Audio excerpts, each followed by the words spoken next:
એ કાળી આ ગાય દોવાનું ચાલુ છે અને આ ગાય બેલ દોઈ નીકળ. એ આ ગાયનું દૂધ કિલો દેખાડે. ઓ આ ગાયનું દૂધ દેખાડે. એ આ ગાયનું દૂધ આટલું દૂધ નીકળ્યું હતું.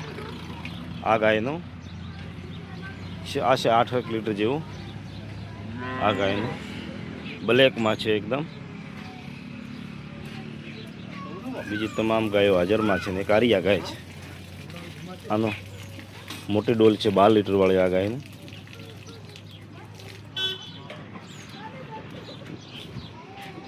બે ટાઈમ દોવાની, સાંજે સવારે બંને ટાઈમ દૂધ સરખું આવે તો જ આપણે વાડેથી લઈ જવાની, એટલું ખાસ ધ્યાન રાખવાનું. અને તમામે તમામ આપણી પાસે બનાસકાંઠાની લોકલ ગાયો છે અને ફરજિયાત 2 ટાઈમ ગાયો દોઈને લેવી. અને હજી ઓલી ગાય દોવાનું ચાલુ છે. કેટલું દૂધ નીકળ્યું આ ગાયનું તમે જોઈ શકો છો. 9 લીટર 10 લીટર દૂધ ગણવાનું તમારે. ચલો જય માતાજી.